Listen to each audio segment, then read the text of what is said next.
김용민의 뉴스 브리핑. 2017년 12월 4일 월요일 아침 김용민의 뉴스 브리핑 문을 열었습니다. 우선 오늘 새벽 서울에서 나온 종합일간지 헤드라인부터 살펴보겠습니다. 먼저 세계일보. 여소야대 국회에서 힘 못 쓴 국회 선진화법.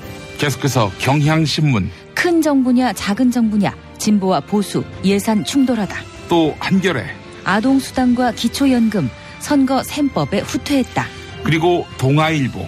병목백길에서 대형 급유선이 덮쳤다. 다음은 서울신문. 10톤 낚싯배 들이받은 336톤 급유선. 이번엔 중앙일보. 겨울바다 낚싯배 15명 참사. 아울러 국민일보. 세월호 때와 달랐지만 바다는 가혹했다. 이제는 한국일보. 일본에서 극비로 조사받고 새벽에 떠난 북한 목선 어민들. 마지막으로 조선일보. 미국 김정은 전쟁에 가까워지고 있다. 이상 오늘의 종합일간지 헤드라인이었습니다. 12월의 첫 번째 월요일이 되겠군요. 12월 4일 김용민의 뉴스 브리핑 시작하겠습니다. 전 김용민입니다. 안녕하세요. 성우 은정입니다. 은정씨, 어제 오전에 인천 영흥도 앞바다에서 대형 급유선이 낚싯배를 들이받아서 낚싯배가 전복된 사고, 많은 신문들이 주목하고 있군요. 네, 오늘 동아일보, 서울신문, 중앙일보, 국민일보까지 일면 헤드라인으로 꼽았습니다. 네, 13명이 숨지고 2명이 실종된 큰 사고였습니다. 7명이 생존했는데 생존자들은 낚싯배의 왼쪽 뒷부분을 다른 배가 들이받았다 이렇게 전했습니다. 실종자 2명 중에 1명이 낚싯배 선장인데 사건의 발생 원인을 가장 정확히 알고 있을 그런 주인공입니다. 낚싯배와 부딪힌 다른 배 보니까 336톤이라고 했나요? 네, 급유선이었습니다. 어마어마하게 큰 배인데 이 배에서는 인명피해가 나지 않았습니다. 잠시 후에 이 소식도 상세히 짚어보겠습니다. 김용민의 뉴스 브리핑은 애청자 여러분이 의견을 보내주셔서 이 의견이 더해질 때 더 풍성해지겠습니다. 자, 여러분 많이 참여해 주십시오. 샵 1035 단문 50원 장문 100원이고요. SBS 고릴라는 무료입니다. 다시 따뜻해지는 월요일 아침인 것 같습니다. 오늘 날씨 알아보겠습니다. 기상청의 이서연 리포터 나가 계시죠? 네, 새벽에 서울을 포함한 중부 곳곳에 비가 내렸고요. 지금은 호남과 강원 일부로 빗방울이 떨어집니다. 아침까지 5mm 안팎의 비가 이어지겠고 특히 강원 영서 남부는 1cm 안팎의 눈이 쌓일 수 있겠는데요. 오전까지 일부 내륙에 안개도 짙겠고 미세먼지 농도도 다소 높겠습니다. 낮 동안은 날이 개었다가 다시 밤부터 호남 서해안에 눈이 시작돼 내일 아침까지 이어지겠습니다. 이땐 1에서 최고 3cm의 눈이 예상됩니다. 또 추위에 다시 대비하셔야겠는데요. 현재 기온 파주 영하 1.9도, 서울 1도, 대구 2.7도 등 어제보다 2에서 5도가량이 낮습니다. 낮부터는 찬바람이 더 강해지겠고요. 서울 2도, 대전 4도, 광주와 대구 7도에 오르는데 그치겠습니다. 특히 내일 아침은 서울의 기온 영하 8도로 떨어지는 등 대부분 영하로 내려가니까요. 추위에 대비하셔야겠습니다. 뉴스브리핑 기상정보였습니다. 슈퍼맨은 행복할까? 이제 우리가 감사를 전해야 할 때입니다. 공익제보자를 지원하고 약한 자를 위해 헌신하는 공익단체와 공익활동가를 지원하겠습니다. 검색창에서 아름다운 재단. 술친구 먹으면 술자리에서 완전 날아다니잖아. 음주생활의 퀄리티가 달라진다니까.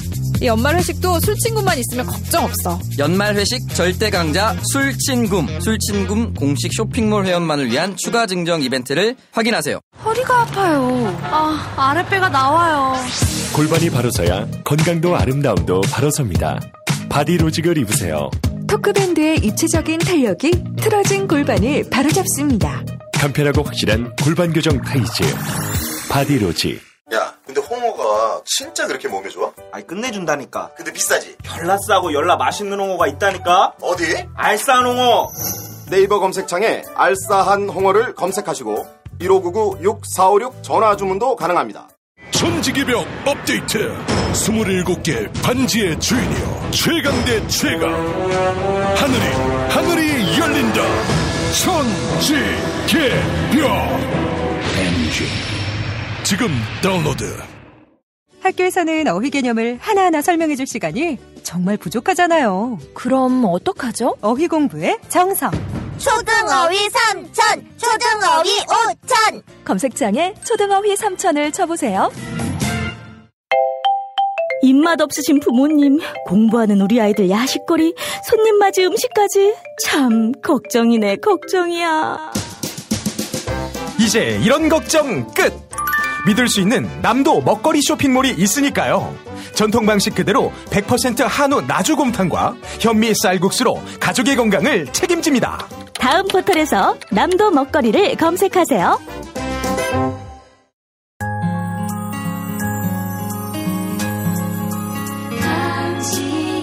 정직한 뉴스 보자관 김용민과 주파수를 맞춘다. 새로운 아침 특별한 선택 김용민의 뉴스 브리핑. 김용민의 뉴스 브리핑.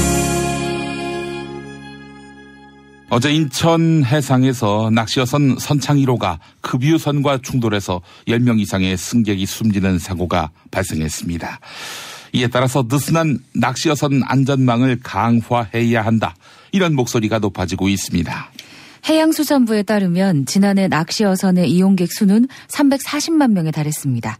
2013년 200만 명에서 3년 만에 75%나 늘은 것입니다. 하지만 사고도 늘었습니다. 2013년엔 약 80건에 불과했는데 지난해는 200건까지 어선 사고가 늘어났습니다. 그런데 안전관리와 감독은 걸음마 수준입니다. 구명조끼 착용 의무화 또는 선원 대상 전문교육 실시 정도가 전부입니다. 의무적으로 승선해야 하는 선원도 낚시 어선이 아닌 일반 어선 기준에 따라 여전히 한 명에 그치고 있었는데요. 이번 배 선창 1호에서 승선해야 하는 의무 승선 선원은 선장 겸 선원 한 명만 탑승했던 것입니다. 한국일보 기사도 보겠습니다. 인천 영흥도 낚싯배 사고에 대한 정부 대응은 세월호 참사 때와는 달리 적극적으로 이루어졌습니다. 이번 사고에서 해경은 적극적으로 구조와 수색에 임해서 16명을 구조해냈습니다. 특히 16명 가운데 7명은 해상에서 표류 중인 것을 해경 경비정이 구조해냈습니다. 또한 청와대는 사건 초기부터 컨트롤 타워임을 자임하며 적극적으로 수색과 구조 관련 지시를 내렸습니다. 문재인 대통령이 첫 보고를 받은 시점은 어제 아침 7시 1분, 신고 접수 후 약 50분이 지난 시점이었습니다. 문재인 대통령은 아침 9시 반경부터 위기관리센터에서 화상회의를 소집했습니다.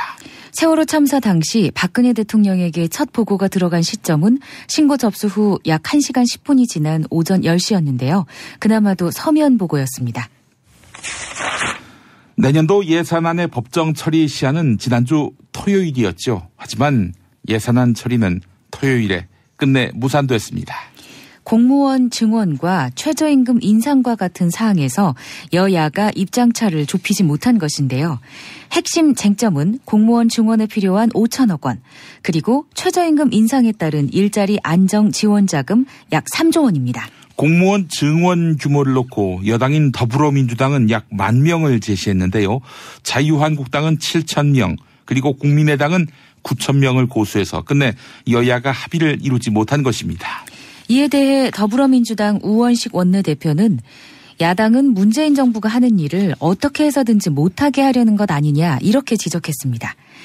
현재 자유한국당과 국민의당 그리고 바른정당이 반대하는 공무원 증원은 모두 지난 19대 대선에서 야당 후보들의 공약이었다. 이런 이야기인데요. 지난주 금요일 더불어민주당 의원총회에서 있었던 발언 들어보시죠. 근데 사실은 지금 이런 공약, 지금 각 당의 대표를 하시는 분들이 지난 대선 때 후보로 계셨을 때 공통 공약같이 내놨던 내용들이 상당히 굴복됩니다.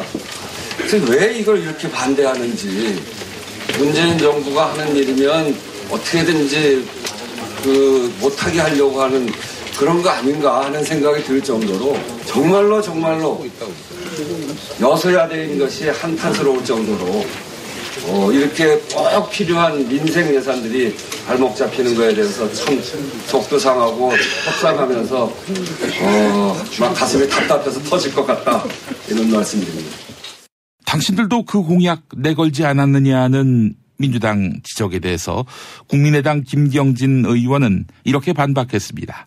지난 19대 대선에서 당시 안철수 후보는 공무원 증언이 필요하다면 확충하겠다 이렇게 말했다라고 말이죠. 네, 공무원 증언이 실제로 필요한지 확인이 먼저 필요하다 이런 이야기인데요. CBS 라디오 시사자키 정관용입니다에서 한 말 들어보시죠.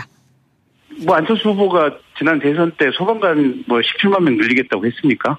그때 당시에 워딩을 제가 그대로 전해 보겠습니다. 대한민국 안전에 필요한 공직자의 숫자가 부족하다고 판단이 되면 이 숫자는 확충해서 대한민국이 안전한 사회가 될 수 있도록 하겠다. 요 워딩입니다. 그러니까 이게 늘리겠다고 안철수 후보도 공약했다라고 하면은 그건 그렇게 해석할 수도 있는 문제인데 문재인 대통령 일자리 17만 개 늘리겠다는 공약하고는 이게 초점이 다른 얘기죠. 그걸 갖다가 이렇게 붙일 수는 없는 내용인 것 같고요. 본질은 지금 현재의 이 공무원 증언이 실제 우리 사회에 필요하고 장기적으로 우리 사회가 이 지속 가능하냐 이 관점에서 봐야 될 문제입니다.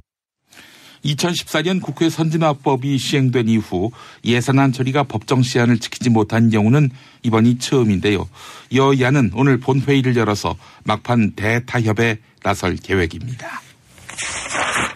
내년도 예산안 통과를 위해 더불어민주당은 국민의당 설득에 집중하고 있습니다. 특히 민주당은 국민의당에 채찍과 당근을 번갈아 제공하고 있는데요. 더불어민주당은 문재인 정부의 첫 예산 통과가 만약 늦춰지면 호남의 민심이 국민의당에서 완전히 돌아설 것이다. 이렇게 국민의당을 압박했습니다. 반면 당근은 이렇습니다. 최근 민주당과 국민의당은 호남 고속철도 KTX의 노선이 무안공항을 경유하는 데 합의했는데요. 더불어민주당 관계자는 애초에 여당과 정부가 발표하는 방안이 검토됐다. 하지만 예산 협조를 위해 민주당과 국민의당이 발표하는 형식을 취한 것으로 안다. 이렇게 밝혔습니다. 자, 그런데요. 제1야당인 자유한국당에 대해서는 간극이 너무 크다. 이런 입장을 취하면서 민주당이 사실상 자유한국당을 무시하는 전술을 취하고 있습니다. 자유한국당은 기획재정부 예산실장이 원내 수석 부대표의 전화도 안 받는다. 이렇게 어려움을 호소하고 있습니다.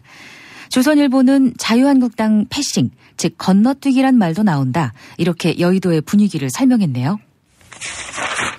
법원에 대한 비판이 날로 거세지고 있습니다. 논란은 국정농단이나 적폐청산 수사와 관련된 피의자들의 구속영장이 연이어 기각되면서 시작됐습니다. 국군 사이버사령부의 댓글 공작과 관련돼 구속된 김관진 전 국방부 장관이 구속 적부심사를 통해 석방되자 비판 여론은 더욱 거세졌습니다. 비난의 화살은 또한 김관진 전 장관과 임관빈 전 국방부 국방정책실장의 석방을 결정한 신광열 판사에게 향했는데요. 결국 김명수 대법원장이 이런 사태에 우려를 표시했습니다. 정치적 이해관계에 따라 재판 결과를 과도하게 비난하는 것은 헌법 정신과 법치주의 이념에 어긋난다. 이렇게 목소리를 높인 것입니다. 이어서 여론을 가장해서 재판의 독립을 흔들려는 시도가 있다. 이렇게 덧붙였습니다. 또한 일각에서는 정치적인 의도로 사법부를 비난했던 것은 보수 진영에서 시작한 일이다. 최근 정치권의 양태는 보기 거북하다. 이런 의견도 제기됐습니다. SBS 러브 FM 김성준의 시사전망대에 출연한 이정열 전 창원지방법원 부장판사와 김태현 변호사의 발언 차례로 들어보시죠. 제가 양심적 병역 거부 무죄 판결 처음 했을 때 그때 조선일보를 비롯한 보수 신문들이 엄청나게 비난 여론을 일으켰었거든요. 그때 나왔던 얘기랑 똑같습니다. 그러니까 판사도 법관도 분명히 국민으로부터 주권의 일부인 사법권을 위임받은 그런 권력의 담당자이기 때문에 국민의 비판으로부터는 자유로울 수 없어요. 그런데 정치적 의도를 가지고 마치 우리법 연구회가 좌파인 것처럼 이렇게 막 씌우고 하는 그런 것에서부터 나온 얘기입니다. 정치권에서 법원의 판결, 특히 이제 정치적인 사건에 관해서 이래라 가려라 얘기하는 건 사실 굉장히 좀 거북하거든요. 그러니까 물론 받아들일 수는 없으나 아쉽다. 하지만 파법벌의 결정을 존중한다. 이게 사실 정치권에서 하는 모범 답안인데 지금 정치권들은 아쉽다, 잘못했다, 적폐다 이 얘기만 나온다는 거죠. 하지만 한겨레는 사설을 통해서 법원이 비판의 성역일 수 없다. 이렇게 지적했습니다. 또한 논란이 된 김관진 전 국방부 장관의 석방 결정을 국민이 쉽게 수긍할 수 있는 건 결코 아니다. 이렇게 강조했습니다. 인천지방법원 소속인 김동진 부장판사는 김명수 대법원장이 이번 이슈에 대하여 침묵했어야 한다고 본다. 이렇게 밝히기도 했죠. 한겨레는 사법부가 안팎의 비판과 평가를 금기시하고 스스로 성역화하려 한다면 국민의 신뢰는 영영 기대하기 어렵다. 이렇게 사설을 마무리했습니다. 법원이 문화예술계 블랙리스트 작성에 관여한 혐의를 받고 있는 최윤수 전 국가정보원 2차장의 구속영장을 기각했습니다. 이에 따라 최윤수 전 차장과 일부 혐의가 겹치는 우병우 전 청와대 민정수석 수사가 어떤 영향을 받을지 주목됩니다. 이들은 박근혜 정부 시절 불법 사찰을 공모했다. 이런 혐의를 받고 있는데요. 검찰은 최윤수 전 국정원 차장의 영장 기각이 우병우 전 민정수석의 수사에는 큰 영향을 주지 않을 것이다. 이렇게 보고 있습니다. 검찰은 재직 시절 우병우 민정수석이 국정원에 직접 비선 보고를 요청하고 또한 비선 라인을 보고받아서 죄질이 나쁘다. 이렇게 보고 있는 것입니다. 다만 구속영장 청구까지는 다소 시일이 걸릴 전망입니다. 지난 2014년 10월 4일 당시 북한의 2인자로 꼽히던 최룡해 노동당 비서와 황병서 군 총정치국장이 인천을 방문했지요. 2014년 인천 아시안게임 폐막식에 참여한다. 이런 명분이었습니다. 하지만 북한의 실세들로 구성된 최고위급 인사들은 당시 김관진 청와대 국가안보실장 그리고 류길재 통일부 장관과 오찬 회담을 가졌습니다. 또한 이날 회담에서 한국과 북한 양측은 모두 남북관계 개선의 필요성을 강조했습니다. 당시 악화일로로 치닫던 남북관계의 돌파구가 마련된 것인데요. 자, 그래서 북측 대표단이 박근혜 대통령을 예방한다면 그야말로 큰 그림이 그려지는 거 아니겠습니까? 그런데 그 예방이 이루어지지 못했습니다. 이에 대해서 당시 임병철 통일부 대변인은 박근혜 대통령은 북측 대표단을 만날 용의가 있었다. 그러나 북측이 시간 관계상 이번에는 어렵다는 입장을 밝혔다. 이렇게 발표한 바 있는데요. 그런데 김대중 전 대통령의 삼남인 김홍걸 민족화해 협력 범국민위원회 의장의 말은 다릅니다. 네, 당시 박근혜 대통령이 전혀 연락이 안 됐다. 이런 증언이 나왔다는 것입니다. 북한 측이 시간이 없어서 그냥 북으로 돌아간 것이 아니라 박근혜 대통령이 연락이 안 돼서 만나지 못했다는 겁니다. 김홍걸 의장이 김용민의 뉴스 브리핑과 가진 인터뷰에서 밝힌 말입니다. 들어보시죠. 3년 전에 아시안게임 때 최룡해, 황병서, 김양건 이런 사람들이 갑자기 오지 않았습니까? 그때도 상당한 시간이 있었는데 왜 청와대 방문을 못했을까? 사람들이 궁금해했는데 그게 안 만난 것이 아니고 연락이 안 됐다는 얘기가 있어요. 그러니까 김관진 안보실장은 가서 만나지 않았습니까? 근데 대통령은 아무리 시도해도 연락이 안 돼서 못 만났다. 실종된 것이 한두 번이 아니었는데 세월호 때는 워낙 일이 커가지고 들통이 난 거죠. 김용민 파일.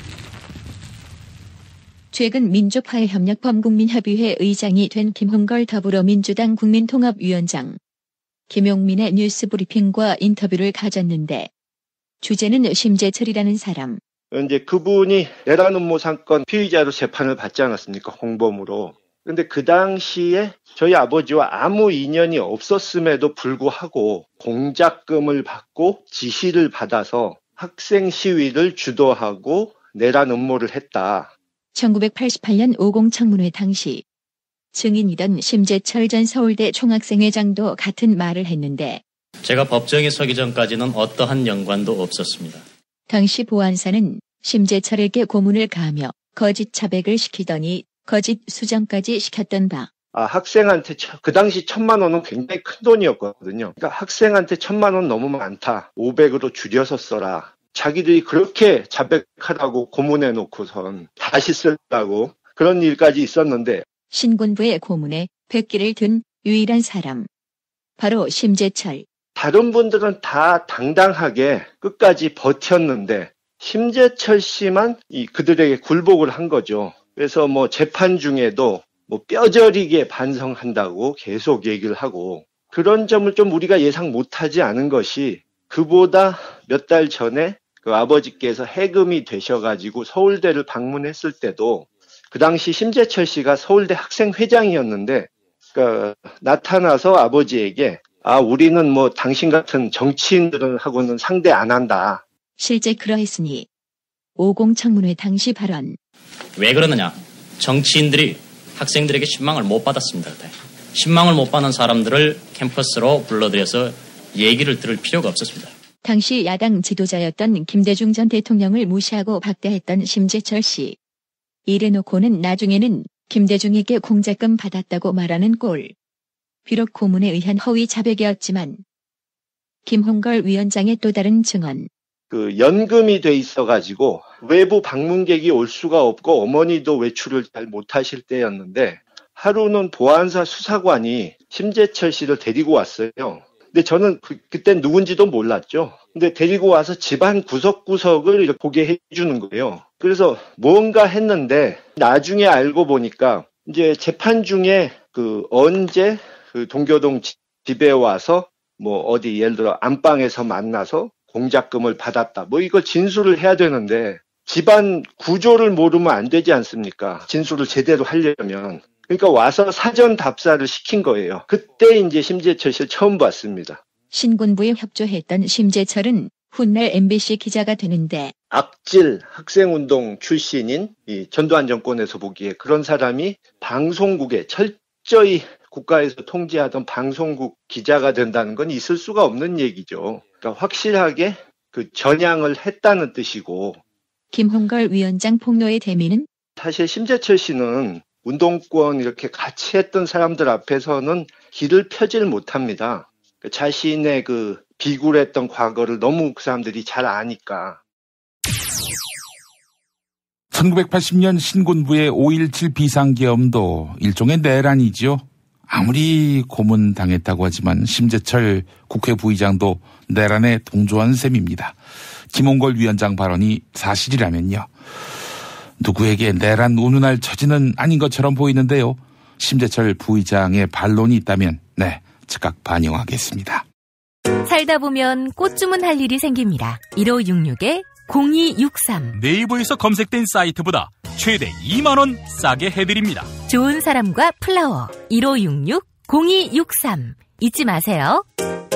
납득이 안 돼, 납득이. 왜? 그냥 먹지? 좋아?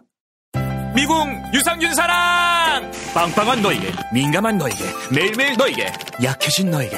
미궁 대장사랑 두 번째 헌정 제품 미궁 유산균 사랑 출시. 판촉물이나 단체 선물이 필요할 때 이왕이면 우리 편 회사 네피아를 찾아주세요.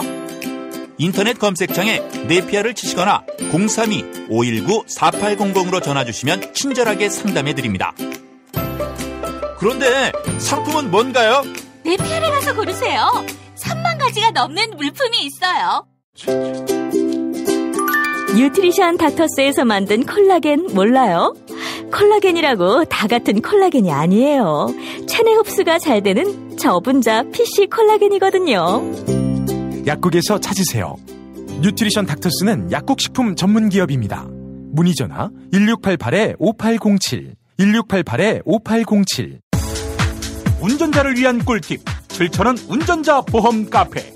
실손, 부모님 건강, 자녀 보험도 안내해드립니다. 02849-9730 02849-9730 하루 한 잔 내 몸에 좋은 습관 새싹당 콩차. 추석 선물은 전창걸의 새싹당 콩차죠.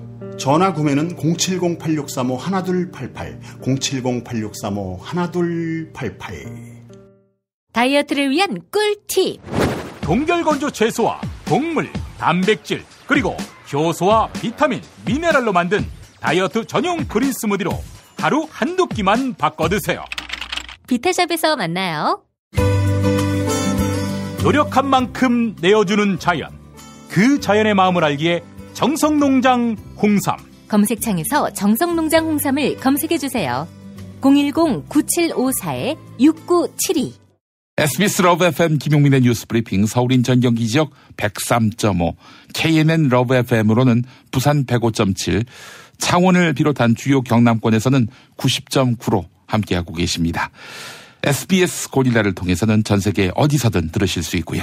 방송 나가는 동안 휴대전화 문자로 또 고릴라로 여러 고견 보내주신 분들 만나보겠습니다. 김소영님, 작은 배에서 에어포켓이 존재 구조했다고 하는데 세월호 때도 조금만 빨리 정부가 나섰다면 더 많은 사람들을 살릴 수 있지 않았을까요? 라고 하셨습니다. 구조할 의지가 있었는지부터 한번 물어볼 필요가 있을 것 같아요. 세월호 참사 당시 정부의 대응을 놓고 보자면 말입니다. 0117번 쓰시는 분, 구조보트가 현장에 도착한 것은 사고 접수 33분 만인데 생존자를 구할 수 있는 수중 구조대는 1시간 8분 만에 현장에 도착했다고 합니다. 왜 1시간 후에야 현장에 도착했는지 그 이유가 궁금하네요. 라고 하셨습니다.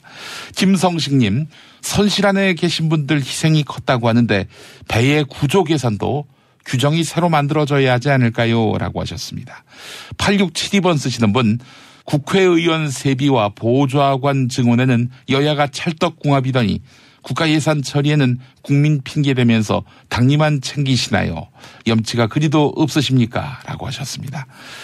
9423번 쓰시는 분, 민생 예산이 통과하는데 야당의 발목 잡기는 문재인 정부의 국정 운영을 방해하고자 하는 것 같습니다.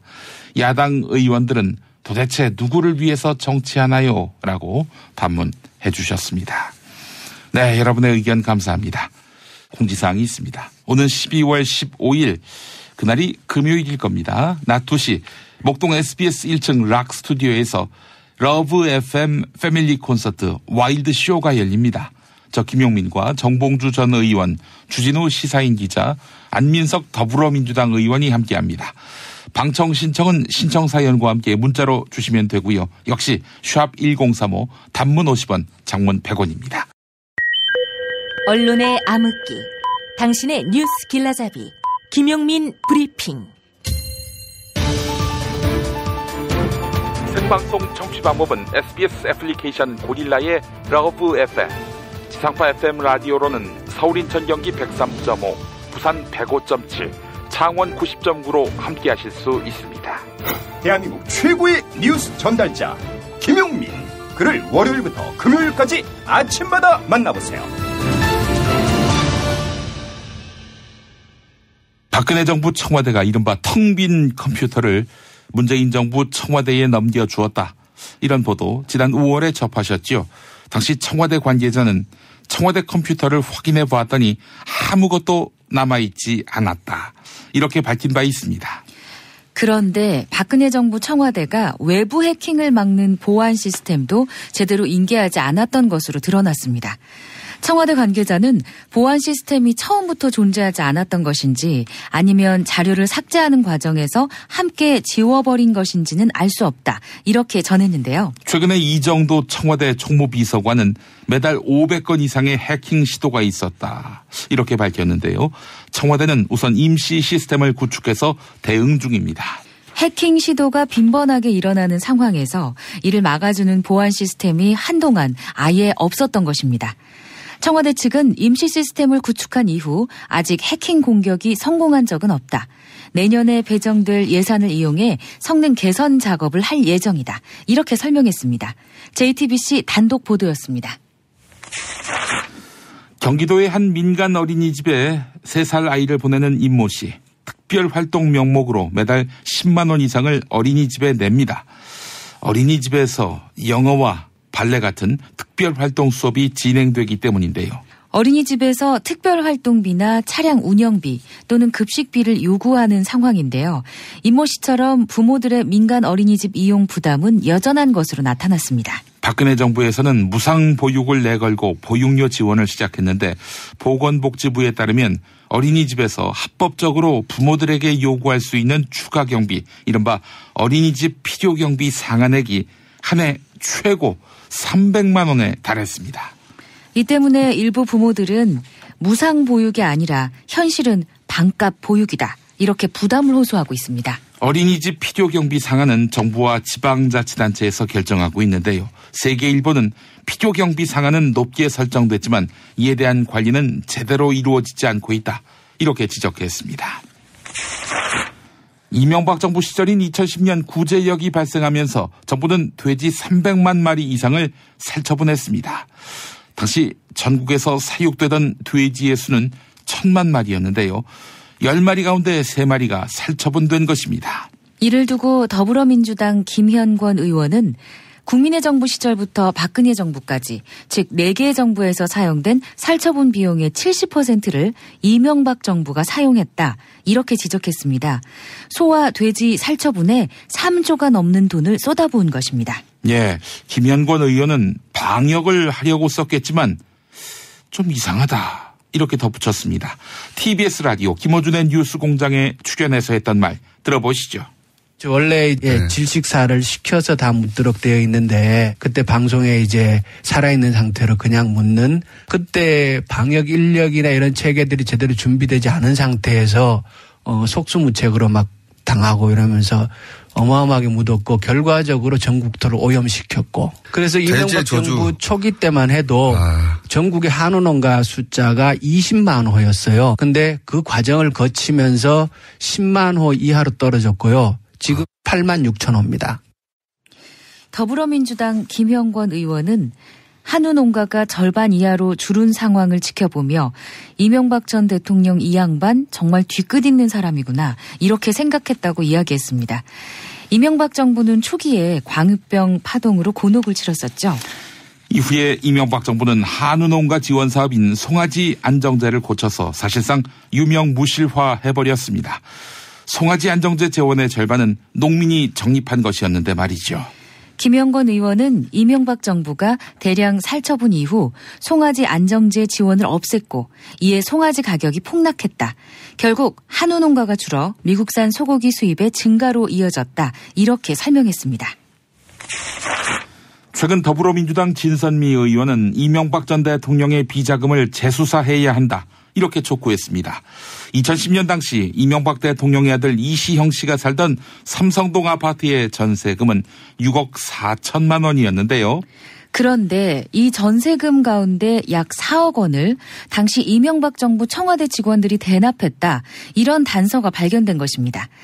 바로 2012년 내곡동 특검의 수사 과정에서 드러난 사실인데요. 드러났으면 수사해야죠. 근데 덮었습니다. 또한 내곡동 특검은 내곡동 부지 구매에 사용된 현금 다발 6억 원의 출처도 제대로 확인하지 않았습니다.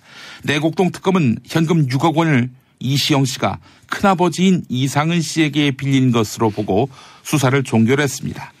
이상은 씨는 다스의 대주주로 명목상 다스의 회장이자 이명박 전 대통령의 형이죠.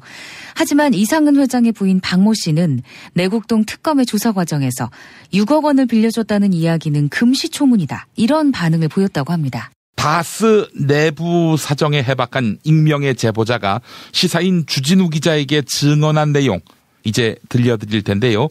이상은 회장의 부인 박모 씨와 이명박 전 대통령 동생 전도사 이모 씨가 이틀 동안 금식하고 회개 기도를 했다고 합니다.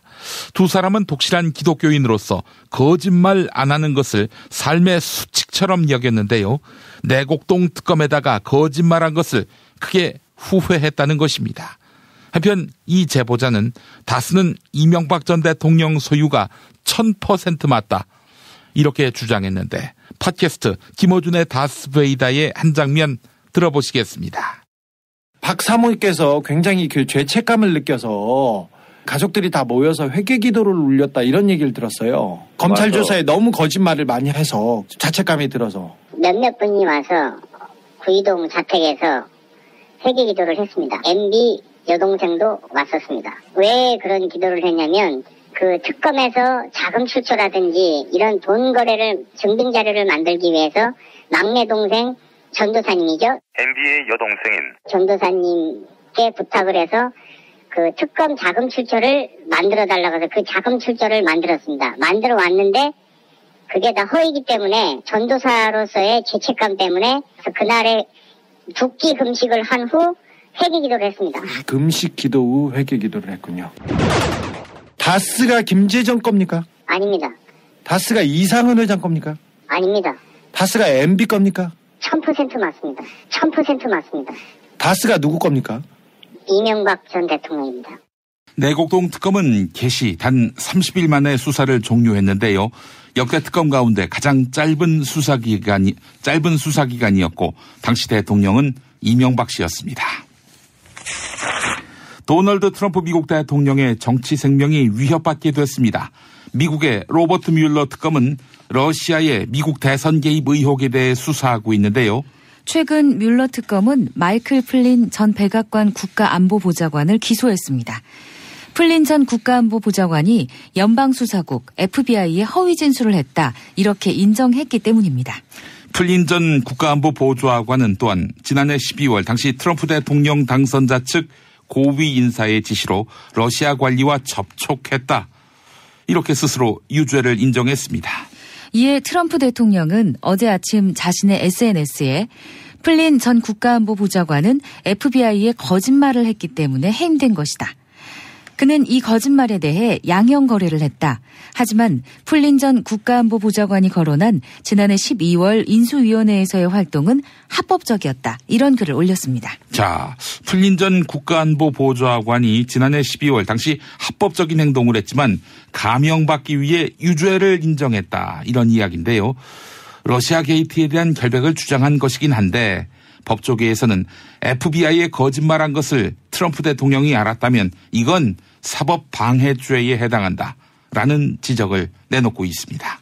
당시에 트럼프 대통령은 FBI 코미 국장에게 수사를 철회하라 이렇게 압력을 넣고 있었기 때문입니다.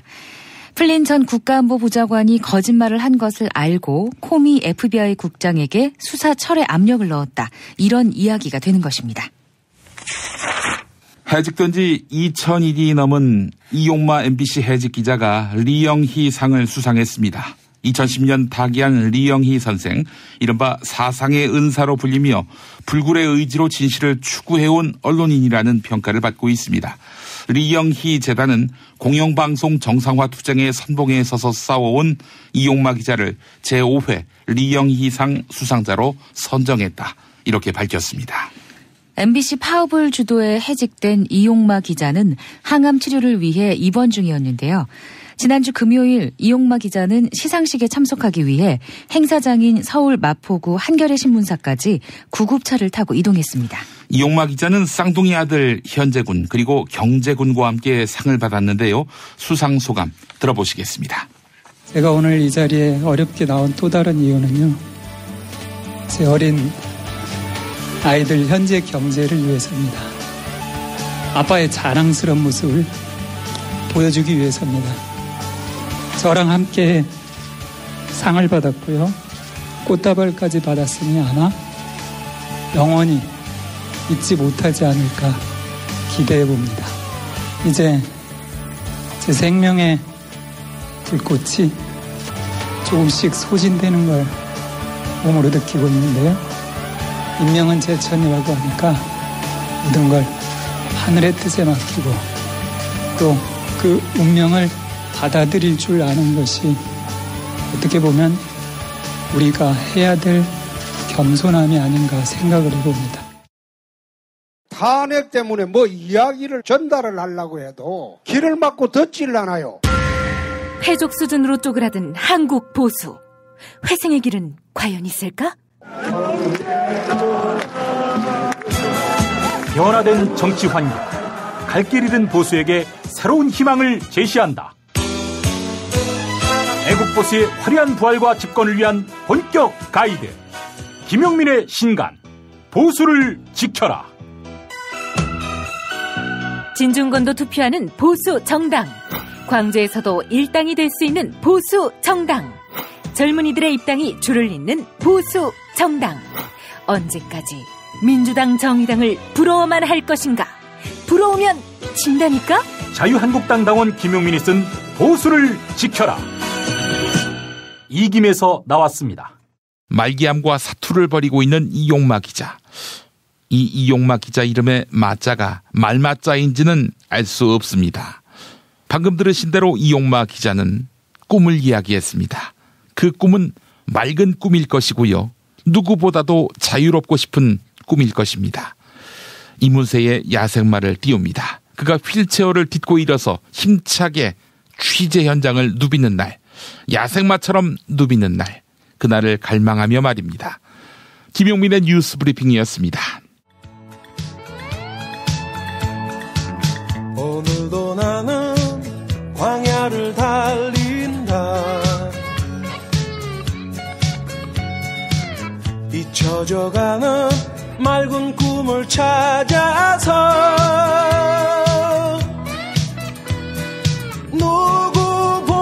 누구보다도 자유롭고 싶어서 바람이 부는 대로 달려간다. 아무도 내 마음 모를 때 때로는 슬프고 혼자서 가는 길이 너무나 외로워져도 오늘도 나는 광야를 달린다. 꿈속에 보던 날개를 찾아서 멀리 저 멀리 타오르는 태양이 내 젊은 가슴을 부르네.